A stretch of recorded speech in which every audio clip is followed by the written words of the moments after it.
Hello, everybody from beautiful, sunny Michigan. Welcome to Christ Kids TV. I'm up in Michigan visiting my family, and you know what? I'm pretty thankful for my family. I bet you might be thankful for yours too. So let's go ahead and say a prayer. Fold your hands and bow your heads. Dear God, thank you for the gift of our families. Help us remember to love each other and care for one another like you taught us. And all God's children said, Amen. I got a challenge for you. I want you to go and hug someone in your family today. I'm going to do the same, and I'll see you next time.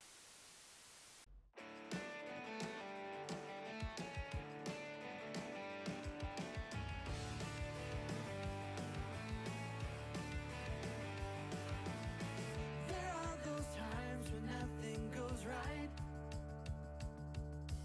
It feels like everything is wrong. But I will hold on to your promise, 'cause I know you got to see me through. It's a good thing that you're only a prayer away. I just call your name. You will be right there for me. Oh, there's one thing I know, you are in control. I can count on you, always, always, always.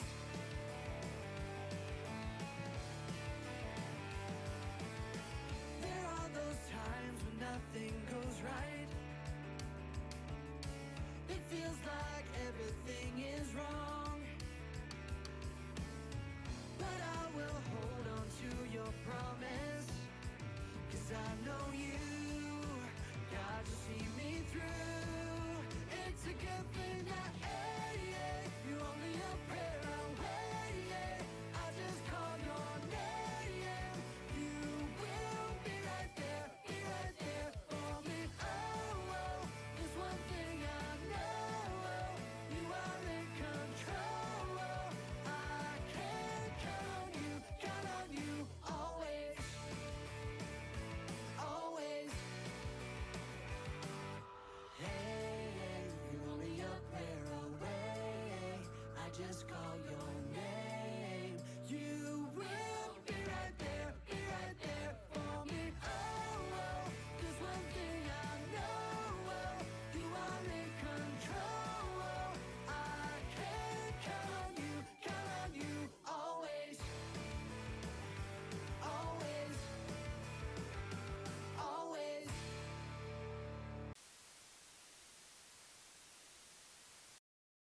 And now it's time for the memory verse.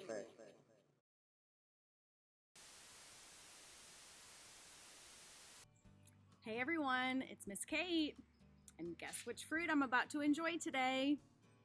That's right, watermelon, my absolute favorite summertime fruit.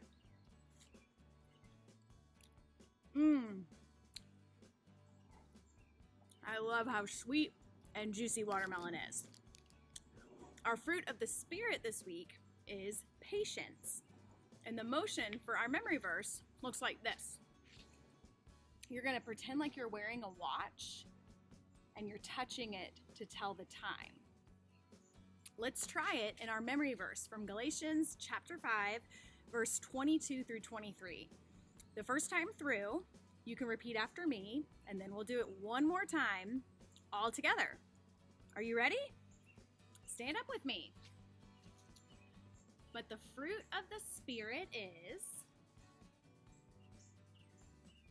love, joy, peace, patience. All right, let's do it one more time all together. Ready?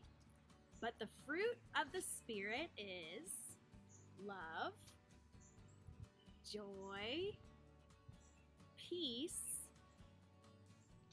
patience. Awesome job. Now let's learn a little bit more about patience during pastor time. And I'll see you next week with a new fruit and a new fruit of the Spirit. Bye. After time, after time, after time.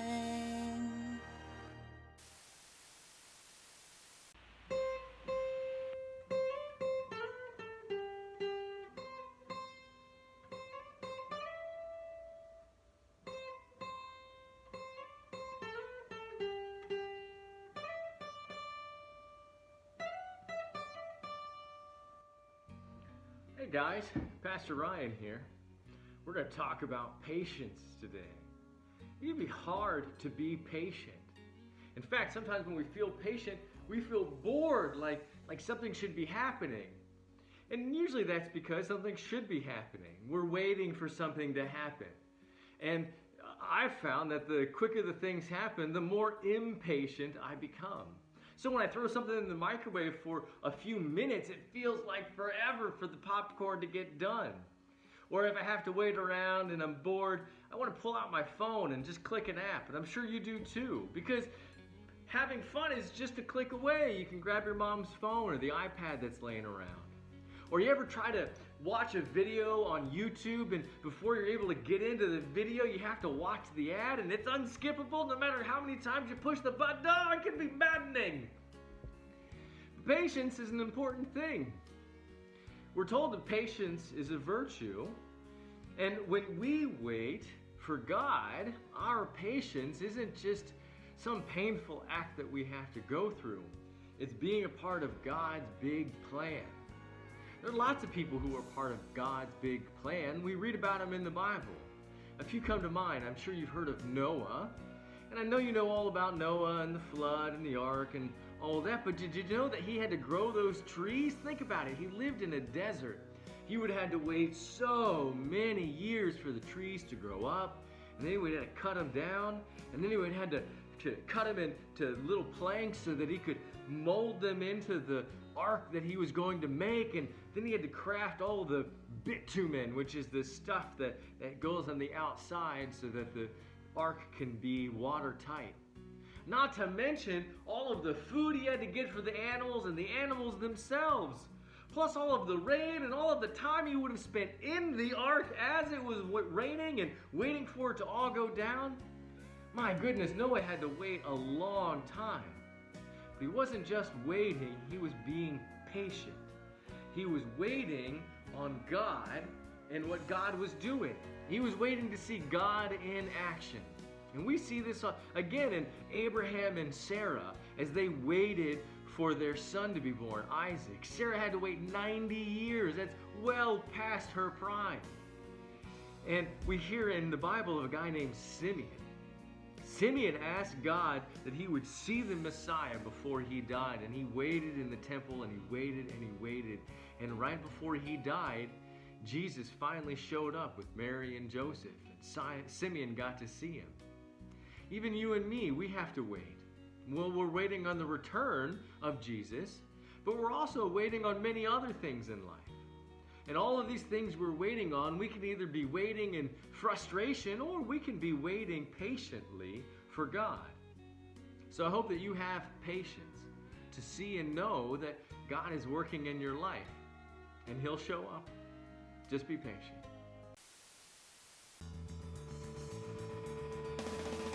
Sometimes when you don't know what to do, it feels like you don't even have a clue.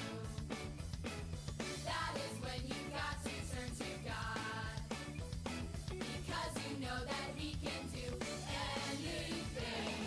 Nothing is impossible with God. Nothing is impossible with God. Yeah. Sometimes when you don't know what to do, it feels like you don't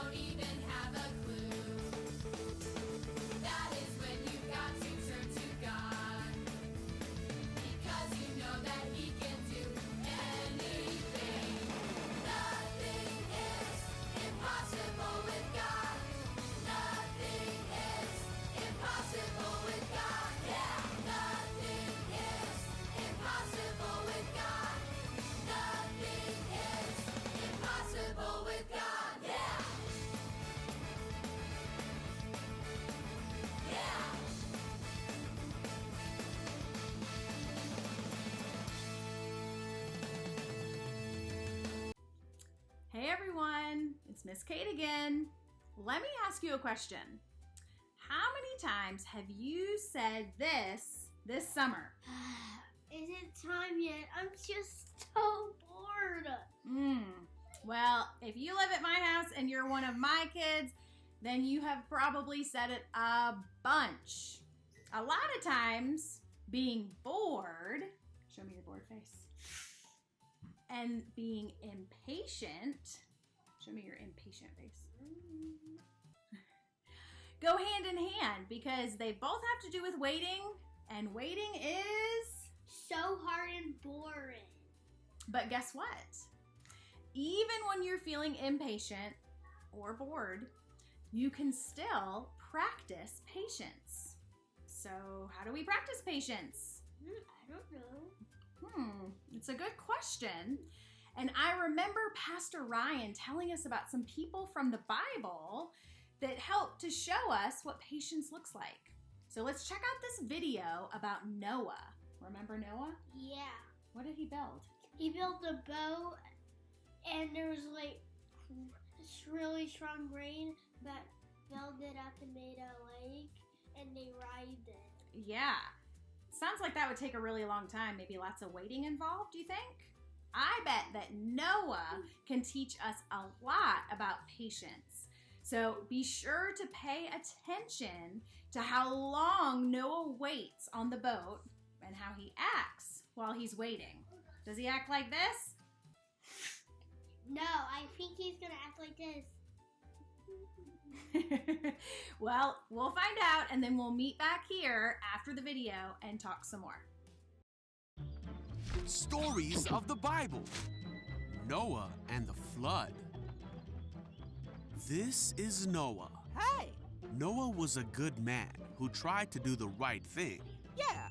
But in the time when Noah lived, he was the only man on earth who was doing the right thing. All the other people on earth were doing evil things and hurting each other. This made God very sad. So God said that he was going to send a flood to the earth that would destroy every living thing on earth because he was sorry he ever made them. But God decided to save Noah and his family. God told Noah to build a boat and fill it with 2 of every kind of animal and bird. Colors, birds, moss, okay, all here? Noah did just that, and then Noah and his whole family boarded the boat and waited for the flood to come. The rain fell hard for 40 days and 40 nights. Whoa! Water covered the whole earth, and the boat floated safely on the surface. Water covered even the highest mountains on earth, but Noah and his family were saved. God remembered Noah and all the animals on the boat. God sent a wind to blow across the earth, and the flood began to go away. After 5 months, the boat came to rest on a mountaintop. A few months later, the other mountains could be seen. 40 days later, Noah opened a window and released a raven. The bird flew back and forth until the flood had dried up. He also sent a dove out to see if it could find dry ground, but the dove couldn't find a place to land because there was still water on the ground. So the dove returned to the boat. Oh, hello again. After another 7 days, Noah sent the dove out again. This time, it came back with an olive leaf. Oh, bingo. So Noah knew that the floodwaters were almost gone. A week later, he sent the dove out again, and it didn't come back. So many months after the flood began, Noah opened the covering of the boat and saw that the ground was drying. He waited 2 more months, and at last, the earth was dry. Then God said to Noah, "Leave the boat, all of you. Release the animals so they can be fruitful and multiply throughout the earth." Okay. So Noah, his family, and all the animals finally left the boat. See ya. Noah built an altar to the Lord to make a sacrifice to God. God was pleased with Noah's offering and said to himself that he would never again destroy every living thing on earth. God blessed Noah and his sons and promised them that he would never send another flood. He gave them the rainbow in the sky as a sign of this promise to Noah, his family, and all of mankind. Wow! Did you catch how long Noah waited on the boat? Let's see. It rained for 40 days and nights. Then they spent 5 months floating around on the floodwaters. But then Noah still had to wait many more months for the floodwaters to dry up and for God to say that it was time to leave the boat. So from start to finish, Noah and his family were on the ark with all of those animals for about a year. A year! That's crazy! And keep in mind that that doesn't include all the time that it took for Noah to build the ark. God called Noah to do a really big job, and Noah had to have lots of patience because it took a really, really long time. I bet there were times that Noah got frustrated. He probably felt impatient waiting on the floodwaters to dry up. But think back to the video. Did we ever see Noah roll his eyes, stomp his feet, or huff and puff? No, we didn't. And did we ever hear Noah complain, whine, or say, God, I'm so bored? No, he didn't do those things either.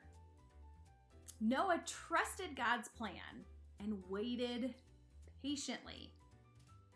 We can trust God's plan and wait patiently too.